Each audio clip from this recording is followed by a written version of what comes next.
On the right. On the right.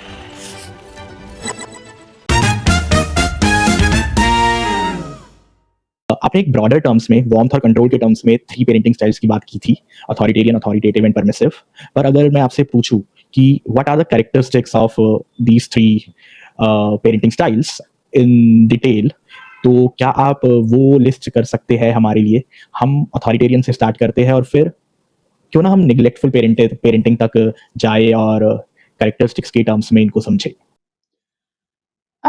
कर सकते हैं, बट मुझे ऐसा लगता है कि जब मैंने एक्सप्लेन किया तो मैंने उसमें ही बहुत सिंपल लाइन में, अगर मैं 3 वर्ड्स में ही उनको दे दूँ कि authoritative is strict and then authoritarian is strict and authoritative is ideal and permissive is lenient, right? I can break down, मैं इसको ब्रेक डाउन कर सकती हूँ कि पेरेंट्स के क्या कैरेक्टरिस्टिक्स होते हैं। देखिए, authoritative is ideal, why? Because क्योंकि वहाँ पे आप जो है बच्चे का कंसेंट, बच्चे की विशेस, बच्चे के रिस्पॉन्सिवनेस सबको ध्यान में रखते हुए, और नाउ इससे पहले कि हम ना पेरेंटिंग स्टाइल के बारे में बात करें, हमें पेरेंटिंग स्टाइल और प्रैक्टिसेस के बीच में अंतर समझना है, ठीक है?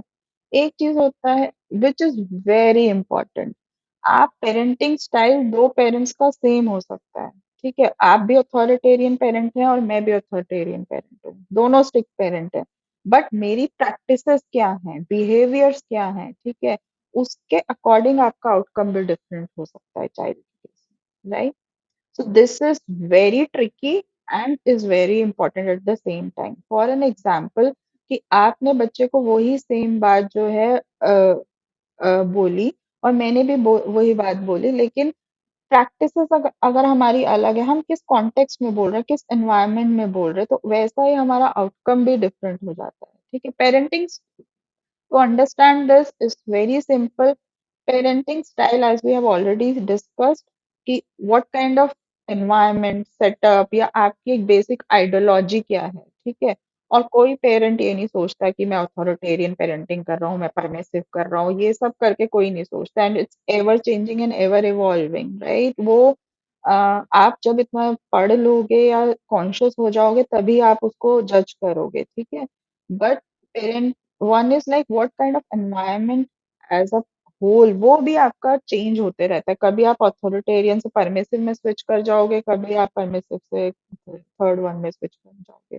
There would be some days may be as a parent you are feeling like really exhausted, तो आप नेग्लेक्टफुल भी हो जाओगे, and that's okay, that's not bad, right? That's a day in your life. तो आप वैसे जज, बट पेरेंटिंग स्टाइल आपका क्या आएगा कि आपने उसी चीज को, आपके बिहेवियर्स क्या हैं, आपके एक्शंस क्या हैं, आप क्या कर रहे हो बच्चा कि आपका बच्चा ऐसे रिस्पॉन्ड कर रहा है आपके साथ, ठीक है? आप एक स्ट्रिक्ट बात को भी अगर अपने एक न्यूट्रल बिहेवियर के साथ कंबाइन करोगे तो may be it will result in a positive outcome.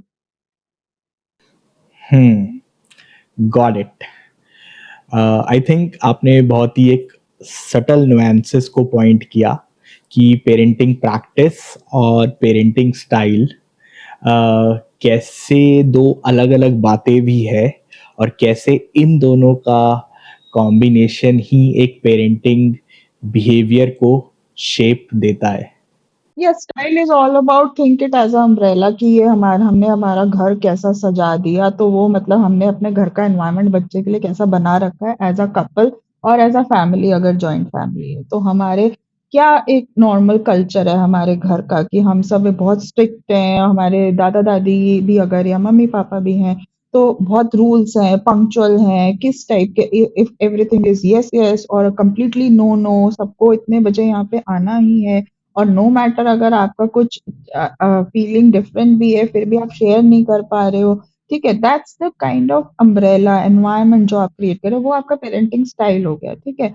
और अगर उसी में आप जो प्रैक्टिसेस कर रहे हो, बिहेवियर्स कर रहे हो, एक्शंस कर रहे हो, ठीक है, how you are asking your child to eat, or the is there is autonomy when the child is eating, क्या बच्चा खुद से खाना सर्व कर रहा है, अपनी प्लेट रखने जा रहा है, these are actionable points, these are behaviors which you inculcate in daily life में. So that's the difference between style and practice.